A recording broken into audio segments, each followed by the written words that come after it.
tardes, soy Rubén Burgés. En nombre de la Unión de Suboficiales Castrenses Argentinos, le doy la bienvenida. Les agradezco la presencia en este primer ciclo de conferencias que vamos a hacer este año.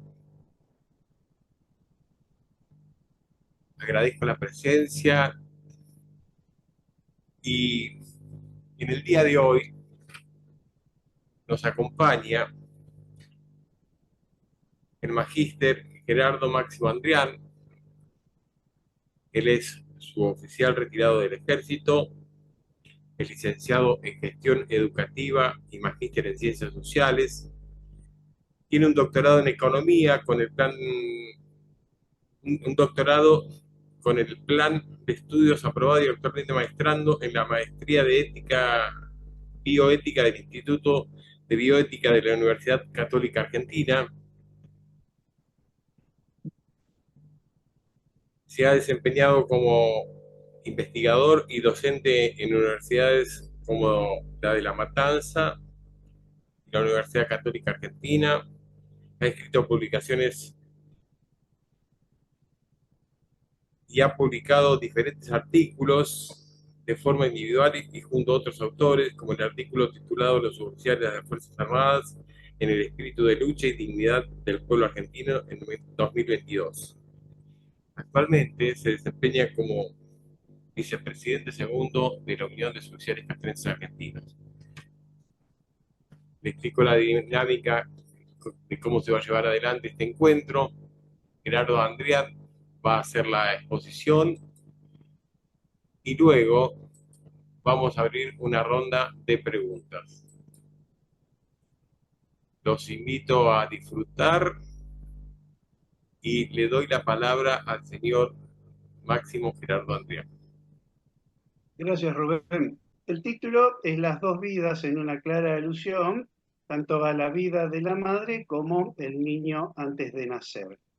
Desde una mirada bioética. El tema es muy amplio. Nosotros vamos a hacer en estas charlas, vamos a hacer una introducción, ¿no? Como para tener una idea bastante aproximada de lo que es la bioética y sobre todo desde el punto de vista personalista, que vamos viviéndolo en el transcurso de la charla.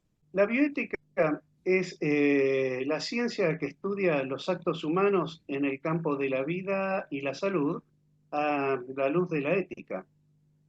En un principio, en 1970, un médico norteamericano, Van Rensselaer Potter, destacó que la bioética debía constituir una nueva disciplina que combinara el conocimiento biológico con el conocimiento del sistema de valores humanos. El problema que se presentó hasta entrada, digamos, los primeros años de la década de 70 era la dificultad que se veía, a grosso modo, entre la complementación de las ciencias médicas con, digamos, con lo filosófico y también con lo teológico. Dado el avance de la ciencia y de la técnica, se veía el peligro de la deshumanización de este avance científico y tecnológico. Entonces se vio la necesidad de hacer algo al respecto. Hubo algunos antecedentes históricos sumamente importantes que hicieron que las personas que se interesasen por eso se posicionaran aquí como para tomar esta decisión de humanizar todo este avance científico y tecnológico. Por ejemplo, en Tuskegee, en Alabama, Estados Unidos, en 1932 sucedió un hecho que dio mucho que hablar.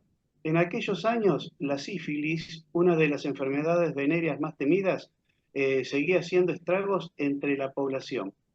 Ese año el Servicio de Salud Pública de Estados Unidos, juntamente con el Instituto Tuskegee, deciden emprender un estudio que durará nada menos que 4 décadas y que tendrá como objetivo monitorizar el progreso de la salud de 600 hombres todos afroamericanos y prácticamente analfabetos.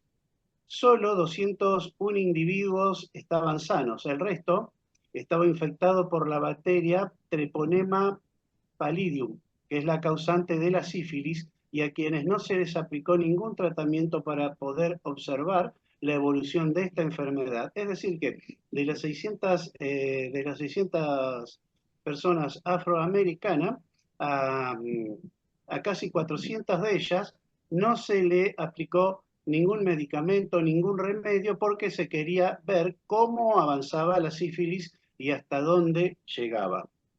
Esto obviamente fue un hecho horrendo y fue muy, muy criticado. Otro hecho se da entre 1958 y 1970. Se realizó una investigación conocida como el estudio de Willowbrook. En este estudio se analizó un grupo de niños con retraso mental que estudiaban con régimen de internado en la Escuela Estatal de Willowbrook, en Nueva York. En esta institución, dadas las ínfimas condiciones sanitarias, había una alta incidencia de hepatitis. El médico Saul Krugman de la Universidad de Nueva York y Robert McCollum de la Universidad de Yale y sus colaboradores realizaron estos experimentos dando como justificación que era beneficioso para estos niños pobres. Muchos afroamericanos y latinos enfermos por la ayuda médica que recibían sin costos y por la humanidad, por los nuevos conocimientos, es decir, que se justificaba inocular a los niños con esta, digamos, eh, con esta enfermedad, la hepatitis, con el objetivo de mayor beneficio para la humanidad. El objetivo del estudio fue determinar el curso natural de la enfermedad sin recibir tratamiento alguno. Más tarde se descubrió que existían dos tipos de hepatitis, A y B. Al mismo tiempo, se demostró que inyectando a los residentes infectados con gamma globulina, un tipo de inmunoglobulinas, se podía desarrollar una inmunidad pasiva, por lo que se tomaría esta terapia como una forma de tratamiento. Es decir, que se dejaba evolucionar la hepatitis en estos niños, que eran niños deficientes mentales, de un origen socioeconómico pobre, con el solo efecto de estudiar la evolución de la hepatitis. Y es ahí donde se descubre la hepatitis A y B. Otro antecedente se da en 1963. Médicos del Hospital Judío de Enfermedades Crónicas de Brooklyn inyectaron células cancerosas vivas a pacientes ancianos sin informarles al respecto para estudiar las respuestas inmunitarias del organismo. Es decir, son tres hechos que en su momento fueron un escándalo mediático muy grande a nivel mundial, que aceleraron estos procesos que originaron lo que hoy se llama bioética médica, para evitar el abuso indiscriminado del avance y de la ciencia, es decir, que hay que ponerle un freno a la ciencia sin moral. La moral tiene que estar antes, durante y después puesta como frenos de estos avances deshumanizados de la ciencia y de la tecnología. Eh, Tenemos el doctor Van Resler Potter, es el iniciador de esta disciplina bioética, y decía lo siguiente: he elegido la raíz bio para representar el conocimiento biológico, la ciencia de los sistemas de los seres vivos y ethics para representar el conocimiento del sistema de valores humanos. El doctor Potter detectó el peligro que corría la supervivencia de todo el ecosistema por la ruptura entre los dos ámbitos del saber, el saber científico y el saber humanístico. En la clara diferenciación entre los valores éticos, que forman parte de la cultura humanista en sentido amplio, y los hechos biológicos. Ahí está, según Potter, la razón de ese proceso científico tecnológico indiscriminado que pone en peligro a la humanidad y la supervivencia misma de la vida sobre la Tierra. Por esto, precisamente, él denomina a la bioética la ciencia de la supervivencia. No bastaba con el instinto de supervivencia, se hacía necesario elaborar una nueva ciencia, precisamente la bioética. La clara finalidad de esto es de humanizar, vuelvo a repetir, los avances científicos en materia de salud, todo lo que tenga que ver con la medicina. Potter incluía la necesidad de un nuevo saber, no solo encaminado a conocer los fenómenos naturales y darles una explicación, sino dirigido también al descubrimiento de la manera en que podía utilizarse sabiamente los conocimientos técnicos científicos para favorecer la supervivencia de la especie humana y mejorar la calidad de vida de las generaciones venideras. La única vía de solución posible ante la catástrofe inminente es establecer un puente entre las dos culturas, la científica y la humanístico-moral. Fue el cardenal Helios Grecia quien planteó una nueva visión de la bioética desde los años 80, fundamentada en la filosofía y ética a la luz del personalismo, pues planteó que el objetivo único de las ciencias médicas es considerar a la persona humana como fin en sí mismo y por tanto le confiere un respeto incondicionado desde el inicio de su existencia en la fecundación hasta su muerte natural.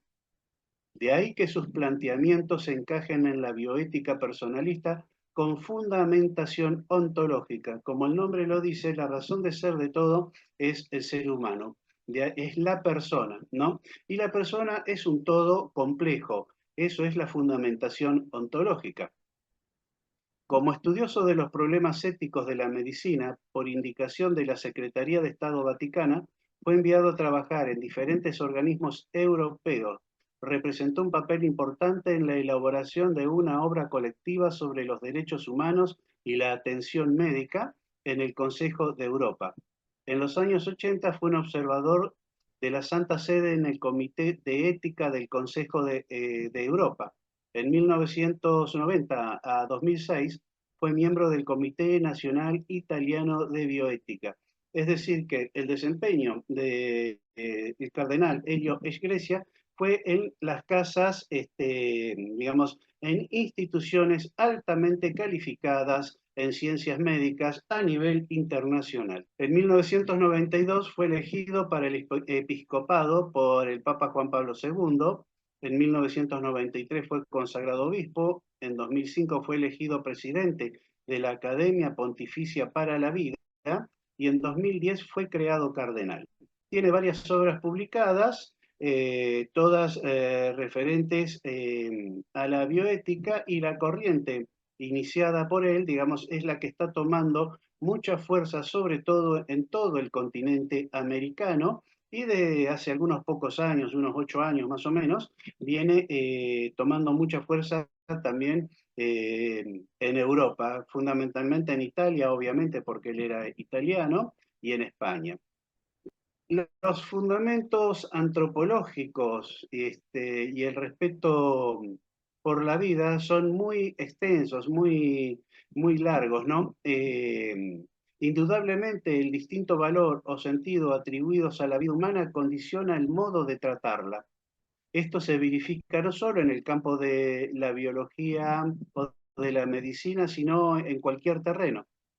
Si se puede demostrar que la vida humana tiene un valor y una dignidad superiores, entonces se encontrará el fundamento para seguir éticamente hacia, digamos, el mayor de los respetos hacia la vida humana.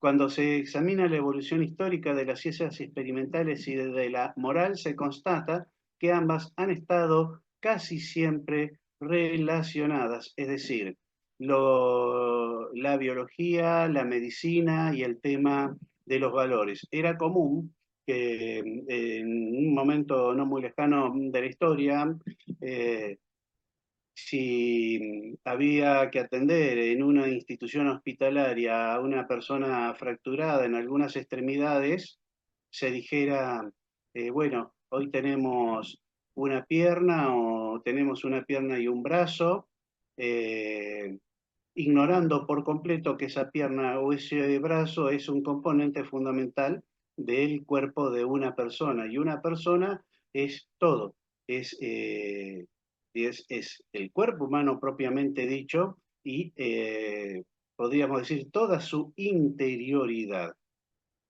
Por otra parte, las ciencias experimentales, cuyo objetivo es la constatación de lo acontecido en la naturaleza, no pueden por sí solas explicar sus descubrimientos sin recurrir a las ciencias especulativas. Al hacerlo, deberían subordinarse necesariamente a la ética, no pudiendo darle acción humana alguna, sea o no científica, carente de una dimensión moral, precisamente por ser una acción humana.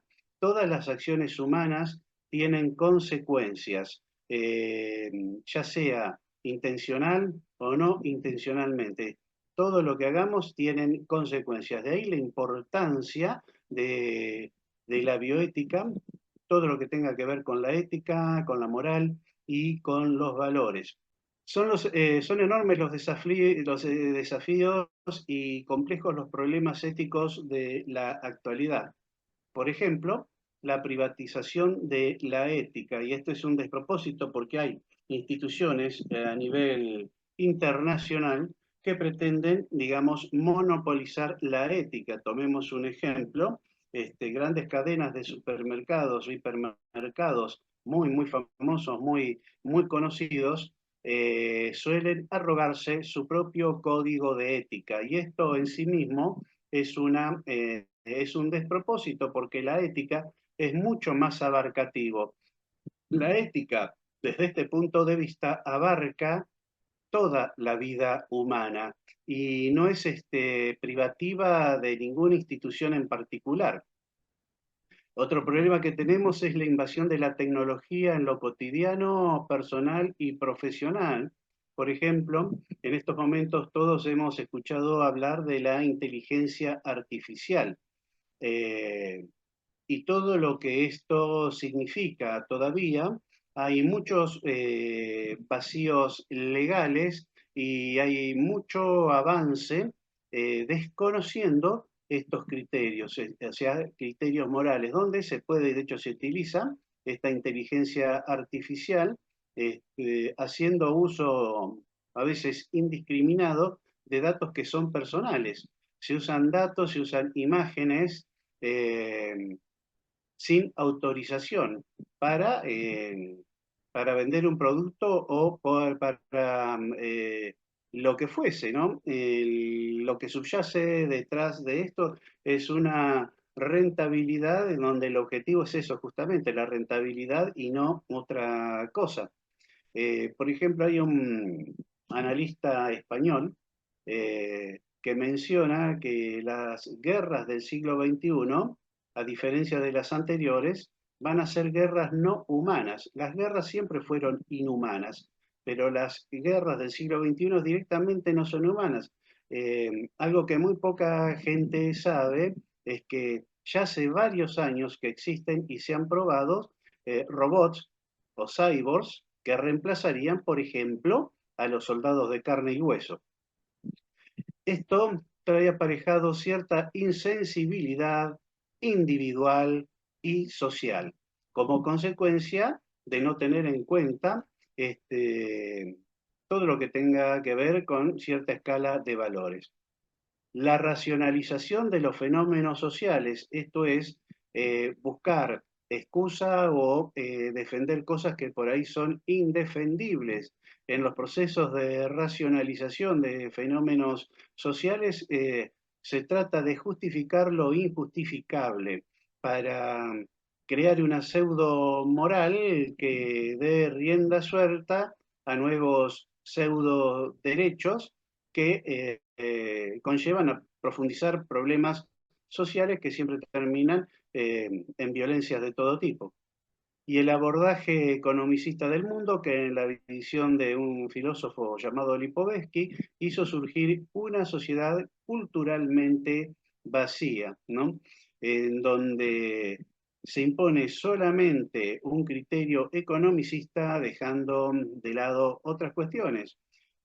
Podríamos decir, los que integramos la Unión de Suboficiales Castrenses Argentinos, que bien podemos aprovechar estos argumentos que son muy, muy valederos para contrarrestar el criterio economicista en el manejo de nuestra obra social. Hay otras cuestiones, otras cosas que son mucho más importantes que solamente el criterio económico, es decir, la búsqueda de rentabilidad. La odisea científico-tecnológica del siglo pasado nos ha legado tres emblemáticos ejemplos. Tenemos tres ejemplos de estos, ¿no? En su origen, bueno, tuvieron buenas intenciones, pero llevados a la práctica, digamos, los resultados no fueron tan buenos. Hubo de todo. Por ejemplo, el proyecto Manhattan, que fue desarrollado en los Estados Unidos de Norteamérica con la participación de científicos alemanes e italianos y ha desarrollado la tecnología de la fusión del átomo. Sin embargo, sus usos iniciales resultaron en la destrucción de miles de seres humanos en Hiroshima y Nagasaki. Después está el proyecto Apolo, que ha protagonizado el descubrimiento de la tecnología de los cohetes a propulsión, que culminó con el envío de la primera nave tripulada a la Luna y la primera incursión del hombre en el espacio infinito del universo inexplorado. Esto significó miles de millones de dólares que, eh, eh, según algunos críticos, ese dinero bien se pudo haber empleado para solucionar otros problemas más acuciantes y más, digamos, para algunos más importantes en ese momento. Pensemos que cuando se estaba desarrollando el proyecto Apolo, simultáneamente se estaba sucediendo el experimento que hablábamos al principio con niños deficientes mentales en pleno Nueva York y con los ancianos también. El proyecto Genoma Humano, iniciado en octubre de 1990 a través de un consorcio de 16 centros oficiales que comprendían universidades e institutos científicos de los Estados Unidos, Gran Bretaña, Japón, Francia y China, ha sido costeado por el Departamento de Energía de los Estados Unidos y se estimó que sería concluido en el plazo de 15 años. Tenía por objetivo descifrar el código genético humano a un costo aproximado a 3.000 millones de dólares. La crítica es la misma, porque hay quienes postulan que ese dinero se pudo haber empleado para problemas más urgentes en ese momento. Vamos a ver un poquito qué es la moral o ética. La palabra ética procede del griego ethos, que significa costumbre y equivale totalmente al término moral derivado del latín mos, de igual significado. Tanto en uno como en otro caso se expresa un modo connatural de hablar, o sea, por costumbre o por hábito. La ética o moral vendría a ser, consecuentemente, la ciencia que estudia la conducta humana o las costumbres de los hombres. Al margen de los desarrollos de la tecnología, se observa actualmente una curiosa evolución del sentido que se da a las palabras. Es decir, las palabras eh, perdieron su peso específico porque permanentemente se están inventando palabras para poder justificar cosas que desde el punto de vista filosófico o antropológico o inclusive científico no se pueden justificar. Y ahora vamos a ver un poquito eso, ¿no? Entonces, las leyes se supone que tienen que ser la consecuencia de las costumbres de una sociedad. Y esas costumbres eh, responden o deberían responder a las leyes superiores que surgen de un orden natural. Por ejemplo, podemos decir que eh, tratándose de una planta que para desarrollarse necesita agua y oxígeno y luz, si esa planta la ponemos en un cuarto oscuro donde no le llegue la luz, esa planta no se va a desarrollar. Y este acto de poner la planta en un cuarto oscuro sería un acto inmoral, porque se está impidiendo el natural desarrollo de esa plantita. Ahí tenemos el respeto por leyes superiores que responden a un orden natural que nos trasciende a los seres humanos. La Constitución Nacional sostiene el culto católico apostólico romano junto a la libertad de religión. Esto no quiere decir de ninguna manera que todos debemos ser católicos en la República Argentina. Lo que está diciendo la Constitución Nacional es que la escala de valores por la cual la sociedad argentina se va a regir es la cristiana. Acá nos regimos por valores cristianos, independientemente de la religión que cada uno tenga, ¿no? Esta frase del Evangelio que dice, estad siempre prontos para dar razón de vuestra esperanza a todo el que os la pidiere. Si la dignidad de la persona es algo real y no ficticio, pero no puede basarse en la facticidad histórico-cultural, tiene que haber un tipo de realidad que no sea fáctica y del que emane el valor intrínseco de la persona, fuente de la que surgen sus derechos y derechos naturales. Por lo tanto, hemos de concluir que la dignidad personal proviene de su estatuto ontológico. Esto significa que por el solo hecho de ser persona tenemos dignidad, pero esa dignidad personal no está dada por ningún sistema jurídico, porque es mucho más amplio, lo trasciende, es más grande que cualquier sistema jurídico. La dignidad es propio del ser humano, el único que da la dignidad es el creador, es Dios. El hecho de habernos creado ya nos crea con una dignidad, es decir, que la dignidad del ser humano no se debe a ningún sistema político, no se debe a ningún poder terrenal específico. Nadie puede arrogarse el dar o quitar la dignidad porque eso no existe. La persona humana, toda persona, es digna por el mero hecho de ser un individuo de la especie humana. La dignidad humana como tal no es un logro ni una conquista, sino una verdad derivada del modo de ser humano. ¿Quién es la persona humana? Los invito a hacer un recorrido personal que nos hable de la realidad. Vamos a ver quién es la persona humana. Decía Aristóteles en su libro de la política, el hombre es un animal racional, es un son logónejón o son logicón. Es decir, que lo define por género que comparte con otros seres, ser corpóreo, viviente, vegetativo, sensitivo, y su diferencia específica y propia de su especie es ser racional, inteligente, que tiene logos. Fíjense en que esta definición es de 4 siglos anterior a la del cristianismo, ¿no? Eh, Esto dio lugar a lo que es la definición actual de lo que es el ser humano. El ser humano tiene una constitución esencial según ese orden natural. Si lo comparamos con un círculo, vemos que el ser humano es un microcosmos. ¿Por qué es un microcosmos? Porque es complejo, no es una sola cosa. En esta constitución esencial del ser humano, según el orden natural, tenemos 3 niveles de vida. Tenemos el nivel vegetativo, el sensitivo y el racional. Digamos, en cuanto a la vida vegetativa, tenemos la función de nutrición, de crecimiento y de reproducción. En cuanto a la vida sensitiva, tenemos sentidos externos y sentidos internos. Tenemos apetitos sensibles que van a ser a la afectividad. Esos apetitos sensibles son los apetitos concupiscibles e irascibles. Y vemos un poquito que en la parte superior tenemos la vida racional. Hacia la derecha tenemos todo lo apetitivo y hacia la izquierda tenemos un polo cognoscitivo. 5 sentidos externos, como ya sabemos, son la vista, el gusto, el olfato, el tacto y el oído. En cuanto a los sentidos internos, tenemos el sentido central, sentido común o percepción.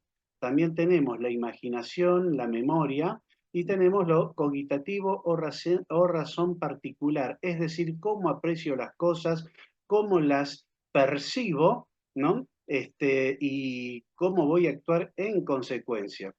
Dentro de la vida racional tenemos la inteligencia. La inteligencia tiene su propio acto y tiene su propio objeto. El acto de la inteligencia es conocer, abstraer, conceptualizar, juzgar, razonar. Y el objeto de la inteligencia es la verdad, la realidad, los entes y lo que las cosas son, es decir, la esencia de las cosas. Y eso está en el polo cognoscitivo. ¿Qué significa eso? Que ya venimos a la vida con todo esto. Tenemos la voluntad, que también tiene su acto, que es querer, amar, elegir y decidir. Y el objeto de esta voluntad es el bien, ¿m? Que significa las cosas bajo razón de bien, verdadero bien, real o aparente. ¿Esto qué significa? Que siempre vamos a buscar el bien. Ese bien puede ser un bien real o puede ser un bien aparente. Por ejemplo, alguien confundido puede pensar que beber bebidas alcohólicas en exceso o consumir drogas le va a dar cierta satisfacción, le va a dar cierto sentimiento de bienestar, pero eso es momentáneo, ese es un bien aparente que va a terminar arruinándolo. La propiedad de la voluntad es la libertad, el libre arbitrio o libre albedrío. Fíjense, la definición esencial del ser humano es que es un animal racional. Y tiene todos estos aspectos que nosotros pasamos muy rápido, por falta de tiempo, ¿no? Todo esto se perfecciona, o sea, toda la esencia se perfecciona con los que se llaman las virtudes. Las virtudes son todas aquellas cosas buenas que hacemos a lo largo de la vida. Una persona se vuelve virtuosa en la medida que ejercita el hacer el bien y evitar el mal. Esas virtudes desde un punto de vista cristiano, es la prudencia que opera en el ámbito de la inteligencia, la justicia que opera en el ámbito de la voluntad, la fortaleza opera en el ámbito de lo irascible, en los apetitos sensibles, y la templanza en lo concupiscible, es decir, que nos pone un freno. Nosotros mismos debemos ponernos un freno a todas aquellas cosas en donde podemos excedernos. Por ejemplo, uno de los pecados capitales es la gula, el comer en exceso. Entonces, la fortaleza, la templanza me van a dar cierto control o sea, para comer lo necesario y no en exceso. Y esto se traspola a toda la vida del ser humano. Como vemos, es algo bastante complejo observar cómo es la constitución esencial de un ser humano, cómo estamos constituidos cada uno de nosotros. Mi experiencia no es sobre algo es, sino sobre que soy alguien. Mi experiencia es tanto sensible como intelectual, es decir, eh, tengo hambre, tengo sueño, pero también tengo una actividad intelectual. Digamos, tenemos una vida orgánica y una vida personal. La vida orgánica está dada por la biología, que tiene aspectos comunes a todos los miembros de la especie y que tienen necesidades naturales, alimento, vestido, techo, etc. Y tenemos una biografía que es única e irrepetible. El ser humano es irreductible, es decir, que la acción humana es la vía privilegiada para develar lo irreductible del hombre, un yo concreto que tiene la experiencia de sí, autoconciencia.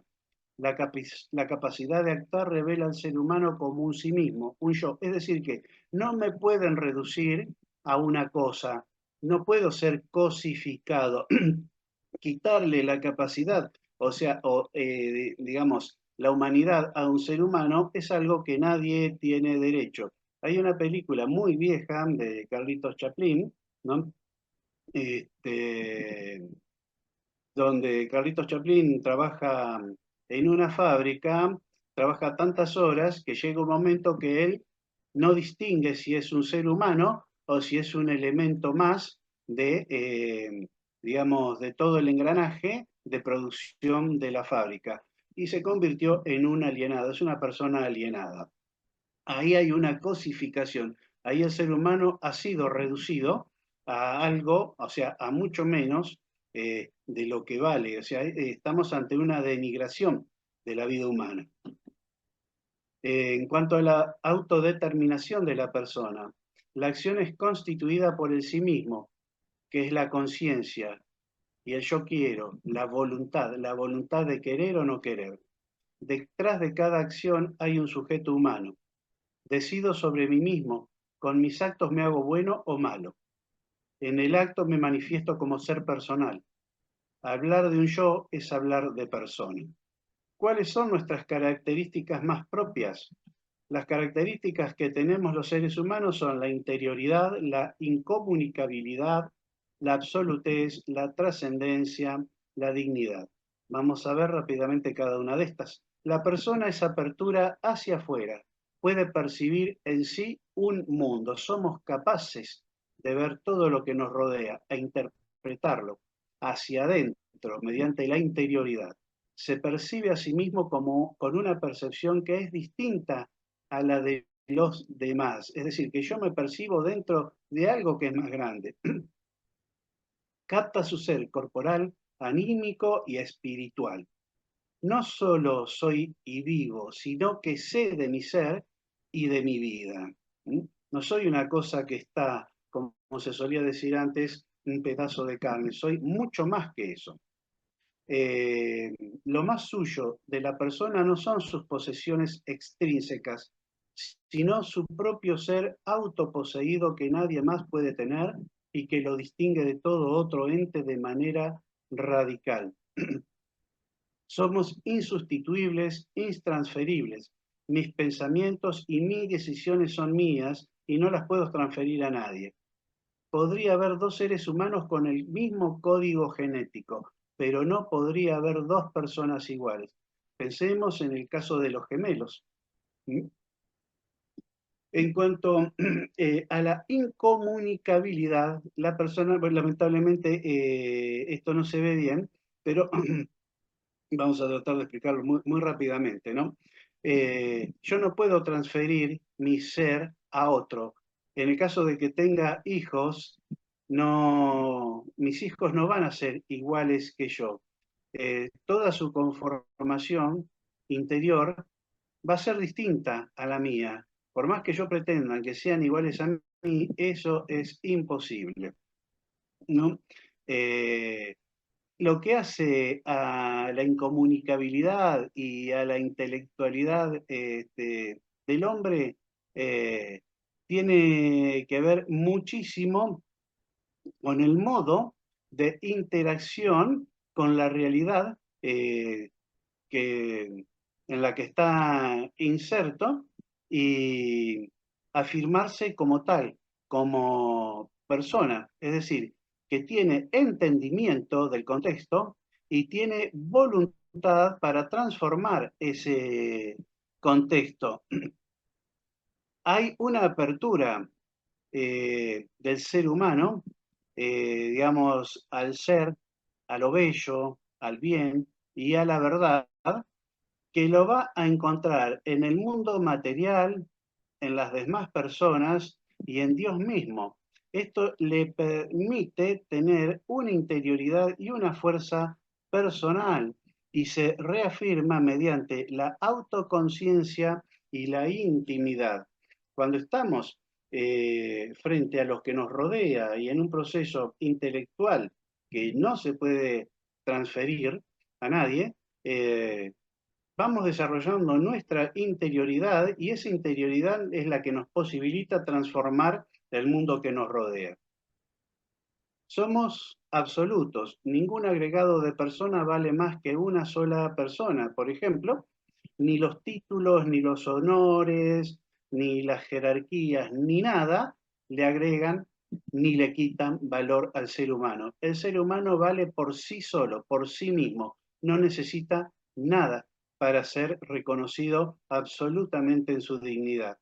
Cada persona existe como si fuera única, aunque seamos contingentes. Sabemos que nacemos, vivimos y morimos. Por ser causa de nuestras propias acciones trascendemos y nos autodeterminamos, es decir, que los demás nos van a conocer no solamente porque nos conozcan personalmente, sino por las cosas que hacemos. Y esas mismas cosas que hacemos a nosotros mismos nos va autodeterminando. Vamos, digamos, adquiriendo cierto carácter social también que nos va diferenciando del resto. Con nuestra inteligencia discernimos la realidad, descubrimos la verdad y con ella el valor intrínseco de las cosas. De esta manera identificamos los motivos para la acción.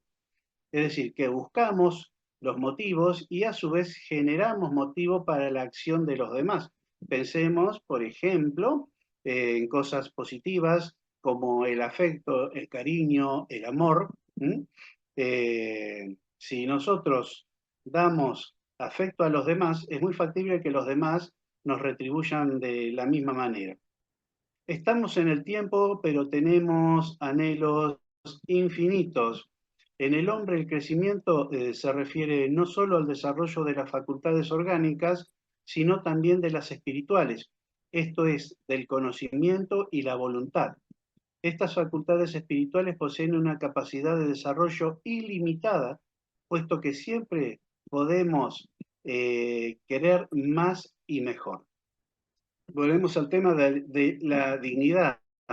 Dadas la interioridad, la incomunicabilidad, absolutez y trascendencia, la elevación axiológica, que es el valor supremo de la condición personal, es una realidad. Elevación axiológica quiere decir que la vida humana es un valor supremo. Esto es axiológico, no queda a consideración ni a la opinión de nadie. El ser humano es la razón de ser de todas las cosas, ¿no? No hay nada más, ¿no? Desde este punto de vista, no se acepta poner por delante, por ejemplo, el Estado. El Estado no vale más que la persona. La sociedad no es más valiosa que la persona, porque justamente tanto unos como otros tienen su inicio en la persona individual. Y esa persona, el lugar por excelencia donde se desarrolla es en la familia. Lo más que podría afirmarse de la dignidad es que constituye una sublime modalidad de lo bueno, de lo valioso, de lo positivo, la bondad de aquello que está dotado de una categoría superior. Son todas esas cosas que no podemos pesar, porque materialmente no las podemos tomar en nuestras manos, pero que existen y que nos constituyen. En cuanto al cuerpo humano, le es propia la desnudez, es vulnerable el cuerpo y tiene una importancia de experiencias sensibles como mirarse o el tacto. El tacto supera el marco verbal cuando se trata de proximidad. El valor del tacto es superior a la argumentación y hasta a la poesía. Se han hecho experimentos a principios del siglo XX en donde maternidades se han tenido a bebés huérfanos recién nacidos, donde se le impidió todo contacto humano. Nadie podía tocar a esos bebés. Esos bebés no solamente se enfermaban muy rápidamente, algunos morían, ¿no? Sino que después tenían daños que eran muy difíciles de recuperarse. En cambio, los otros bebés que tenían contacto, es decir, que recibían una caricia, un mimo, un beso, un abrazo, el cuerpo responde de otra manera.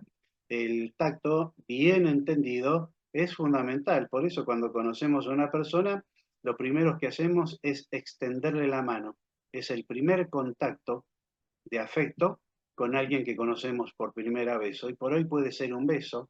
Bien entendido, es sumamente importante. Por lo tanto, no hay diferencia entre el cuerpo y el yo.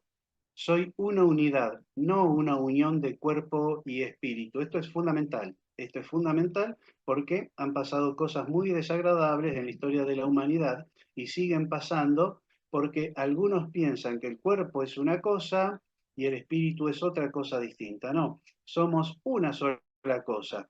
Tanto el cuerpo como el espíritu tienen índole personal, es decir, que somos un espíritu encarnado pero también somos un cuerpo espiritualizado. De ahí la obligación y el deber que tenemos de cuidar nuestro cuerpo. Este cuerpo humano tiene sus características propias. Es la primera evidencia que tenemos de nosotros mismos.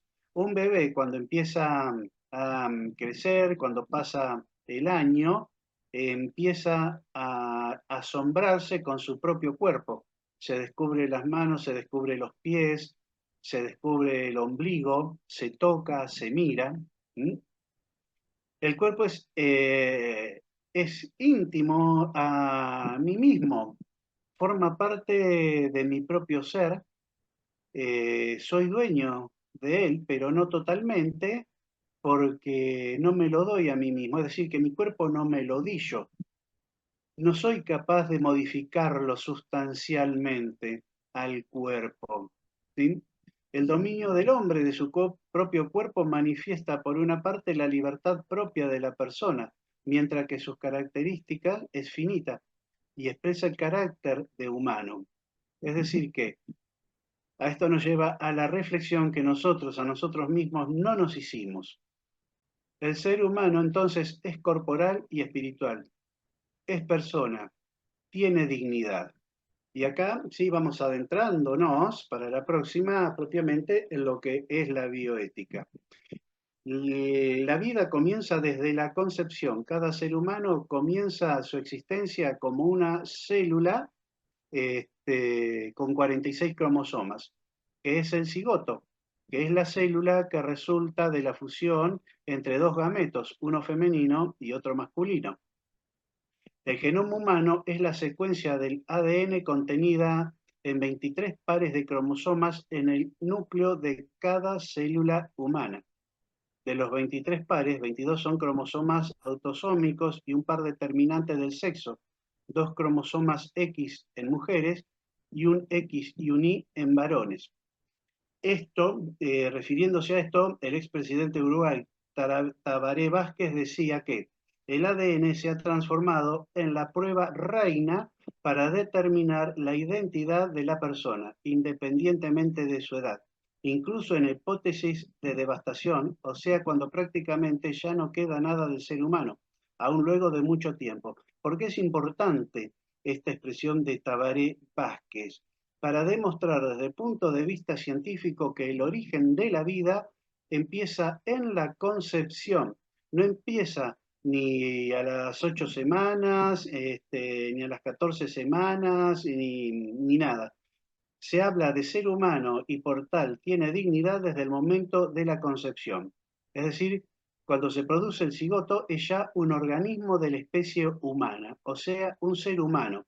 ¿Por qué? Porque es un individuo nuevo, tiene un genoma único que es identificable, está vivo, es totipotente, es decir, que se puede multiplicar y está en desarrollo.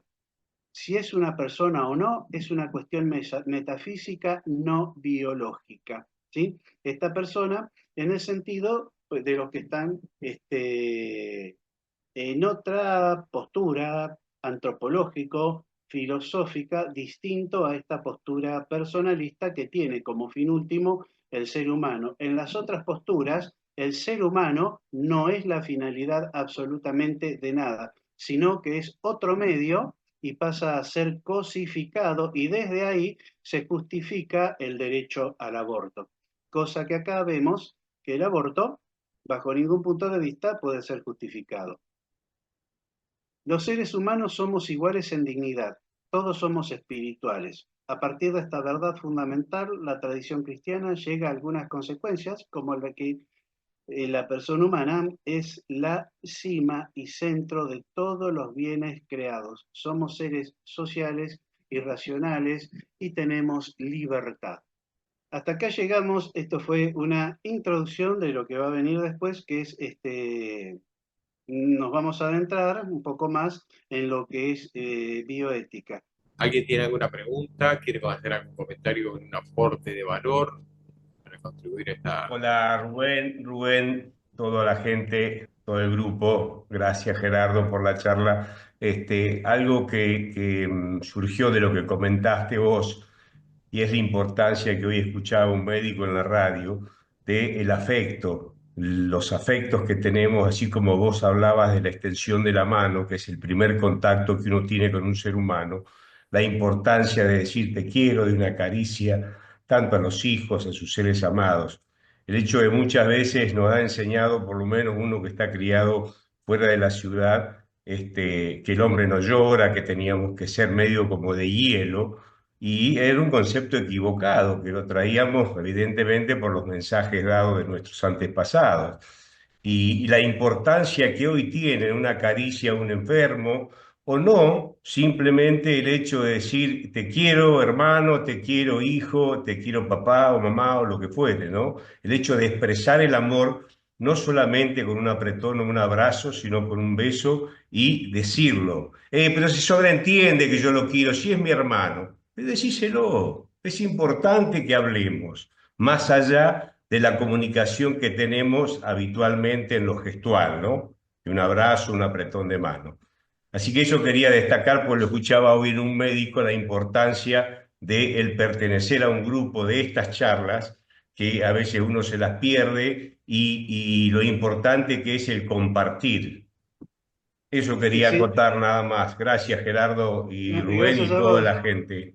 Gracias, Néstor. Justamente eso ha pasado en la medicina, en donde, digamos, el médico era el que tenía todo el saber, todo el conocimiento, y el paciente, su nombre significa que está pasivo, no puede hacer absolutamente nada, ni mucho menos opinar, ni preguntar, ni pedir cuentas de nada.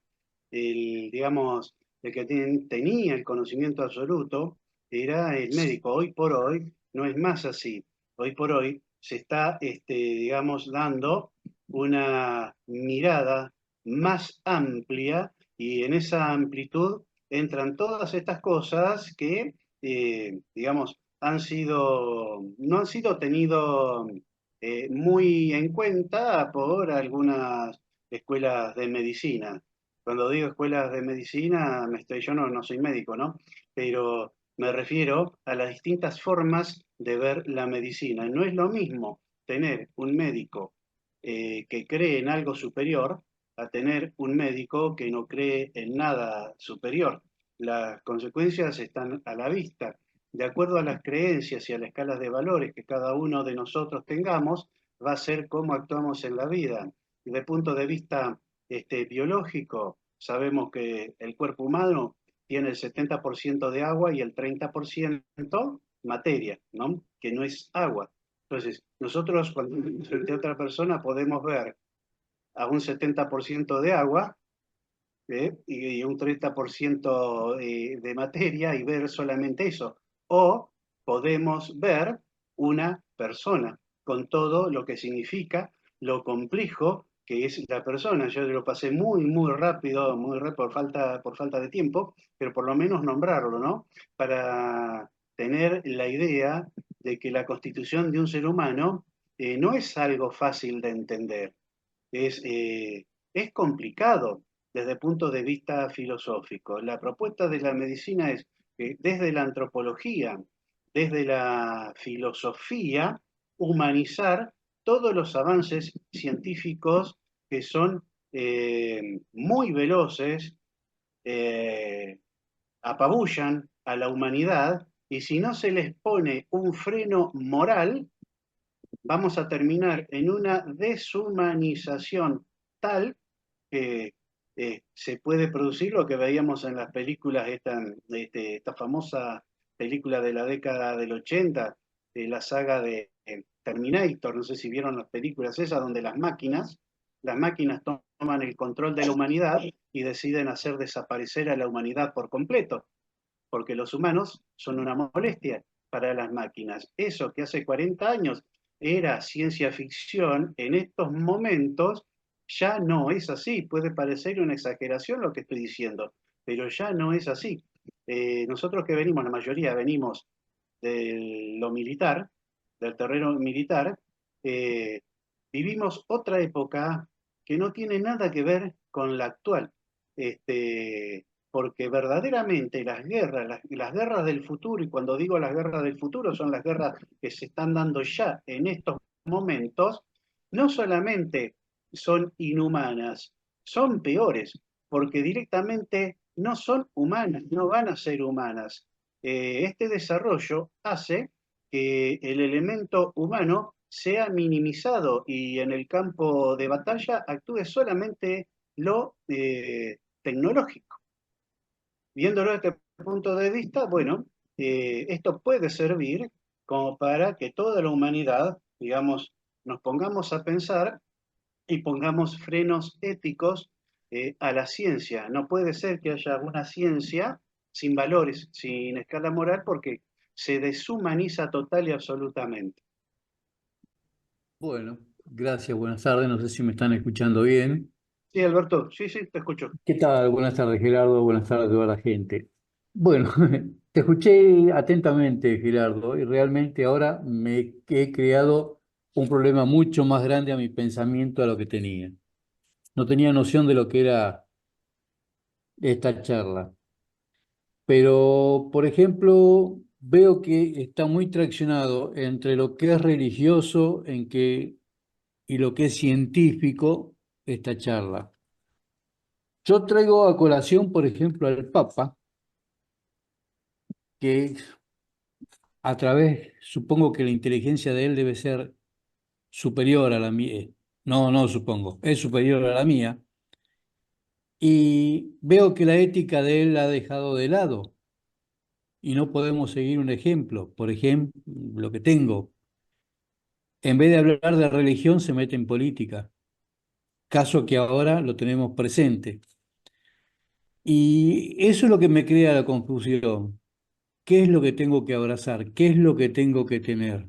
Obviamente entendí lo que dijiste, pero las aplicaciones no están. Tal es así también, por ejemplo, en cualquier boliche, en cualquier lugar, ves a las chicas o en la calle misma que se desnudan, éticamente perdieron toda razón de ser. ¿Está ganando lo malo? Porque si bien el ser humano puede elegir por lo bueno o por lo malo, o por lo malo. Y en este momento veo que están cada vez ganando más los malos. ¿Quién corrige esto?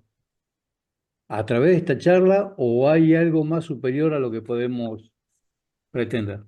Gracias. Es excelente la pregunta, Alberto, excelente pregunta. Yo no me detuve al principio eh, por cuestiones de tiempo.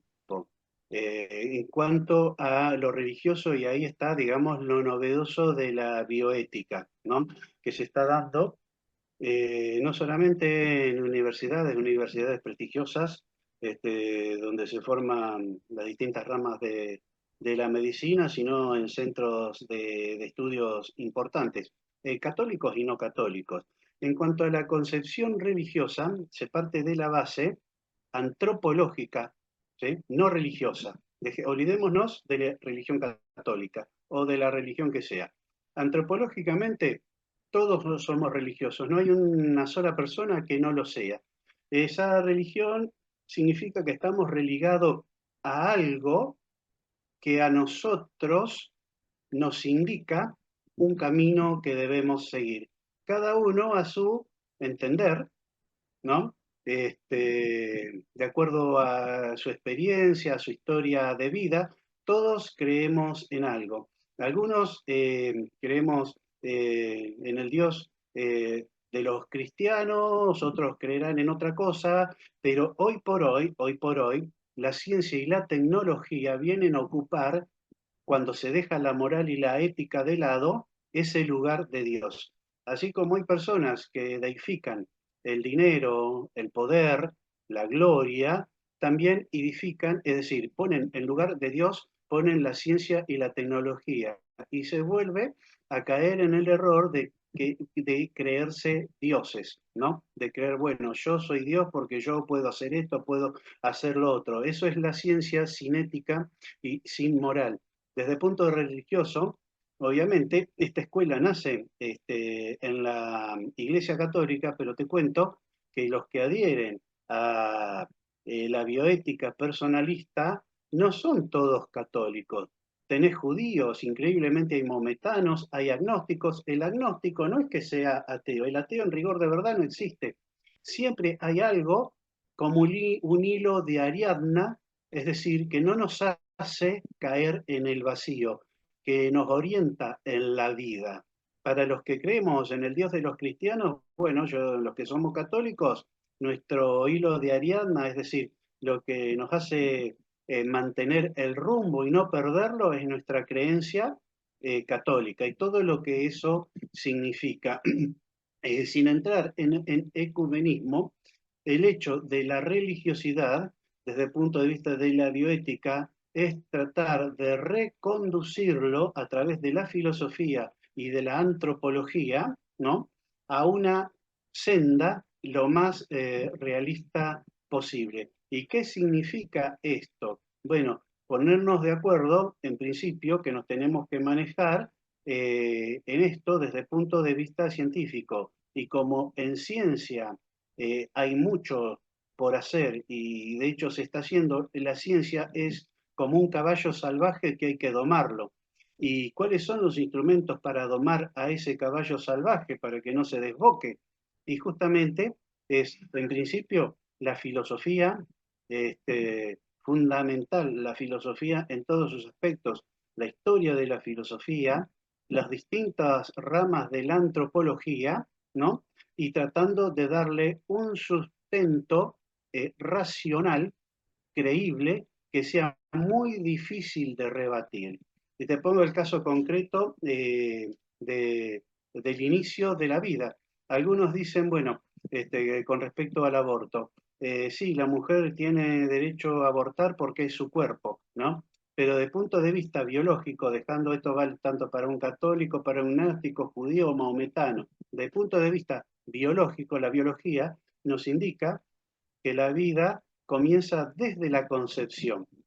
Ahí empieza. Ahora, si desconocemos lo que la biología nos dice, entonces empezamos a justificar cosas injustificables que traen consecuencias tremendas para toda la humanidad.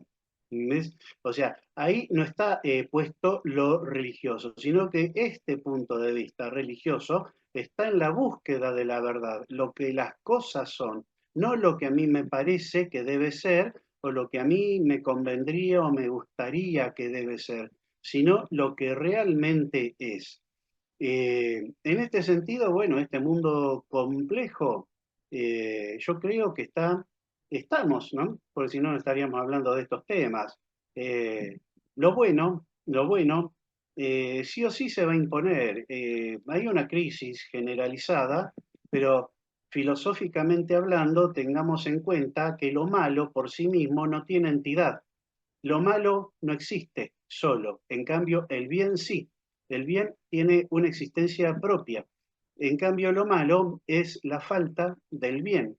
Entonces, todo lo que sea malo o negativo es consecuencia, hoy por hoy, de tener esta visión sesgada, sin una escala de valores, ¿no?, que esa escala de valores no la que a mí me parezca o la que a mí me convenga, sino una escala de valores que sea real, que sea genuina, y dónde voy a medir todo eso, a ver dónde está la realidad y dónde está lo genuino, en lo que me indica toda la creación. Entonces, el sol sale por el este y se esconde por el oeste. Me podrá gustar o no gustar eso, pero es la realidad. Todos nacemos, vivimos, envejecemos y nos morimos. Esto es una realidad de suyo que no se puede discutir. Por más que con los adelantos científicos que hay en estos momentos, una persona pueda alargar la vida 20 años, de acuerdo a la capacidad económica que tenga, por más que se haga una cirugía estética y por más que tenga una mujer de 85 años que tenga el aspecto de una mujer de 40, su edad biológica es de 85 años y el cuerpo va a tener, digamos, todas las características del cuerpo de una mujer de 85 años, por más que por fuera la veamos sin arrugas porque tuvo dinero para hacerse cirugías estéticas con los mejores médicos y demás. La realidad nos indica que es una mujer anciana, que tiene 85 años. Después, el negar toda esta realidad y sostener esta realidad implica que tengamos una escala de valores. Y esa escala de valores, sí o sí, nace en la concepción religiosa del ser humano, que esa concepción religiosa no es una decisión nuestra, ya venimos con eso, eh, ya lo tenemos, o sea, podemos poner el caso de los narcotraficantes, que como los muestran las películas, son gente excesivamente millonaria, tienen muchísimo dinero, ¿m? Este, pero sabemos bien que eso no es lo correcto. Ellos, desde su posición, seguramente van a tratar de justificarlo, pero todas esas justificaciones son falsas porque se sustentan en lo irreal, en lo que no existe, en la mentira, en el engaño, en todo lo que no debe ser. En cambio, esto, lo que se propone desde la bioética, es algo universal que vale tanto para el cristiano, para el agnóstico, para el que no tenga ninguna, que no comulgue con ninguna religión en particular, que no pueda ser discutido y que tengamos un fundamento filosófico para ir de ahí para adelante, ver cómo mejoramos la situación, ¿no? En este sentido hay adelantos, Alberto, porque hoy por hoy hay una camada de profesionales de la medicina que ya no ven si vos tenés la pierna rota o el brazo fracturado, ¿no? Antes de la bioética no lo veían a Alberto, ¿no me ves? ¿Qué es lo que veían? Veían, digo, tengo una pierna o tengo un brazo para curar, ¿no ves? Y te desconocían total, era un problema de formación. Hoy por hoy, con mucho trabajo, eso se está revirtiendo y se está tratando de lograr profesionales de la medicina que vean a Alberto en su totalidad. Podrás tener la pierna fracturada o el brazo fracturado o lo que sea, pero no van a ver solamente eso. Lo primero que tienen que ver es a Alberto, a tu persona, y Alberto tiene un cuerpo humano, pero también tiene una interioridad. Para nosotros, los que creemos en Dios, hablamos de alma o hablamos de espíritu. Para los que tienen otras concepciones religiosas, pondrán otro nombre. ¿Me entendés? Pero sí tenemos una base común de entendimiento como para tratar de mejorar la calidad de vida, digamos, en forma eh, general para toda la humanidad ante la devastación que produjo el abuso indiscriminado de experimentos sin ética y sin moral, porque ya vimos los resultados y los estamos viendo además, esto es un gran avance, es un gran avance. Por ahí lo que falta es un poco más de información, ¿no? Que lamentablemente los grandes medios de comunicación no se detienen mucho en estas cosas. No sé si algo te respondí, Alberto.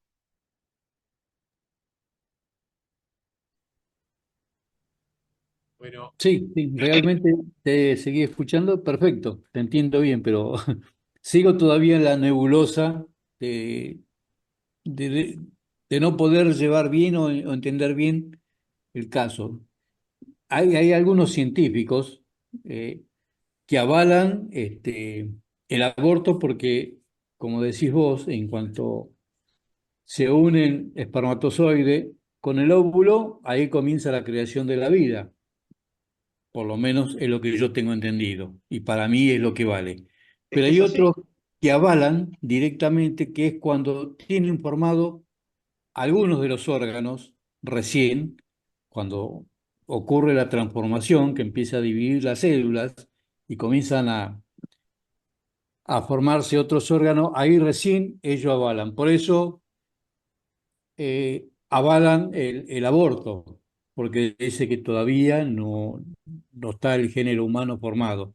Eh, la verdad que es un tema muy lindo, muy rico y muy difícil de poder entenderlo, ¿no? No es tan fácil. Esperemos otra charla más. Gracias, Adrián. Gracias a vos, Alberto.